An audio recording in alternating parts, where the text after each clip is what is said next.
Hi, I'm Dr. Kivett, a board-certified plastic surgeon and dermatologist in Santa Rosa, California. I'd like to speak today about the atypical nevus.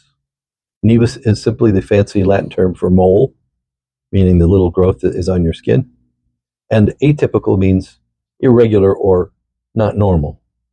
Sometimes people call these dysplastic nevus. To tell you about the origin of a mole, however, is to be kind of interesting in that when you are the size of a grain of rice in your mother's womb, if we look at the back of you, the back of your head and the buttocks area, between those two structures is your spinal cord. And your spinal cord sends out many, many cells that are pre-programmed to line up and form a cable. And that cable then becomes a nerve. However, there's a lot of trash left over in the process, meaning lots of unused mole cells. And those, in fact, travel to your skin to insert on your skin and darken and begin to protect your skin from the sun. They insert on various parts of your body, including the brain, GI tract, in your eye, and other places. You will, in fact, because of such cells, get at least 10 new moles each decade of life. And not necessarily one per year. You can have like 6 grow in 1 year and 2 others grow in another year. So that's what moles are. It's just part of life. Everybody has moles. Now, atypical moles, meaning irregular moles, are those where the cells which constitute the growth that we call a mole are not quite totally normal, meaning their DNA is just not exactly right, and it is visible to someone looking at a mole, either with their eyes, somebody who knows what they're looking at, or with a magnifier, or with a microscope, as you would see in a biopsy specimen. If there are risks in having skin cancer in a mole, namely a melanoma, then the patient frequently will have a history of several things, such as many moles, especially many irregular moles, large ones, ugly ones. We'll talk about that more in a minute. Or who have had a melanoma, mole cell cancer in the past, or who has a first-degree blood relative, namely a parent, a sibling, or a child with melanoma. Now, if a person has 4 or fewer atypical moles, then their chances of having an atypical mole are much lower. People ask, well, what do such moles look like? Well, we use what we call the A through E rule, and it's a good way to remember them. A is atypical asymmetric, meaning they're not completely balanced in their appearance. They may be kind of semi-ovalish or just not have a nice even balance, like if you were to, in your mind's eye, cut a line straight down. You don't have 2 equal looking halves. You just have something that's just not balanced. B, border irregularity, namely instead of scalloping of the edge of a mole, you have a nice smooth border. C is more than one color present, maybe a darker brown, a lighter brown, maybe a little pale, maybe a little bluish quality.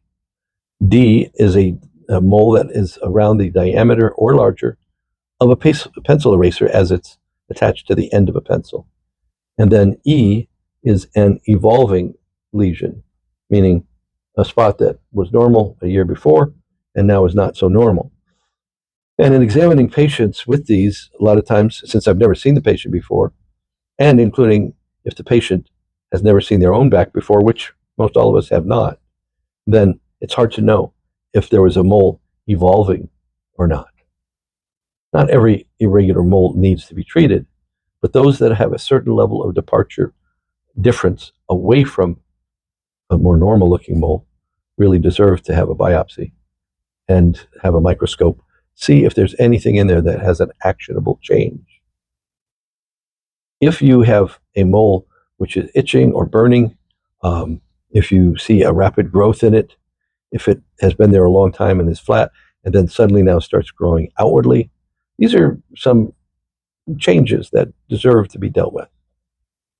There's a syndrome or a collection of changes that is called FAM, F-A-M-M. That is to say, family atypical mole melanoma syndrome. And people who have this clearly have a genetic predisposition, and therefore they're at a much higher level of developing a melanoma.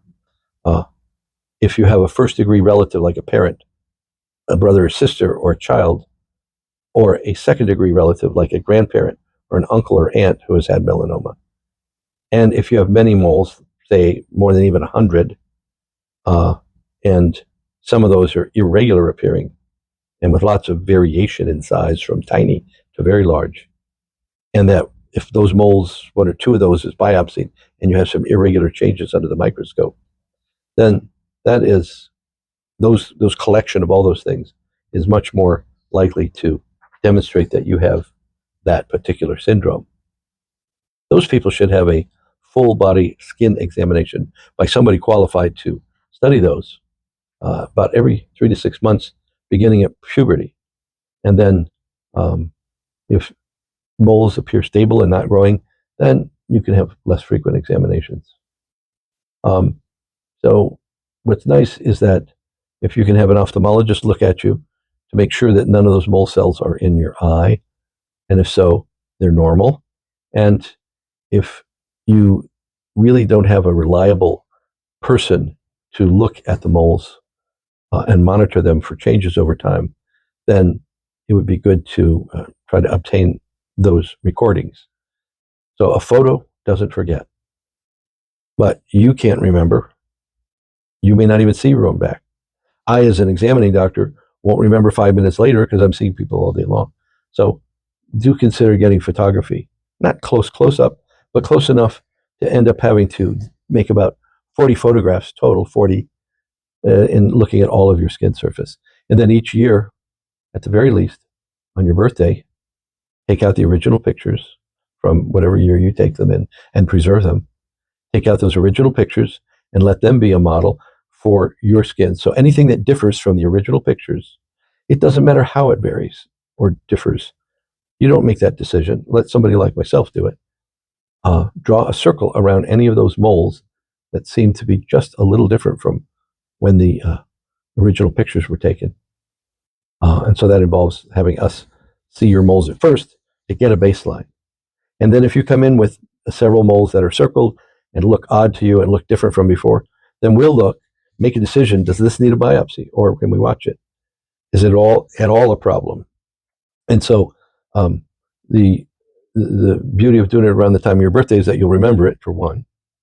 You'll be looking at these moles completely naked so that you don't miss a single area of mole search. And having early identification of a problem makes it so easy. Most of the time we can do it shave biopsy of these areas, which is a very superficial, tangential shave of an area that is easily numbed with a combination of Novocaine cream and injection. Of course, reducing the risk of melanoma involves that which you would expect to see, namely a brim hat, sunscreen, sleeves, avoidance of time outside from 10 to 2 or 10 to 4. If you have wear glasses, then you would want to have ultraviolet A and B protection, which is built very cheaply into glasses that you would wear over your eyes. And then, of course, reapplying sunscreen in the middle of summer every couple of hours at the very least. The sunscreen of an SPF of at least 50 or 60. So I hope this helps. And if you have any additional questions, please come in and let us take a look. Your sharing it with other people may help them. It's important to dispel myths about a variety of things. There used to be a myth about the fact that if you're removing a mole,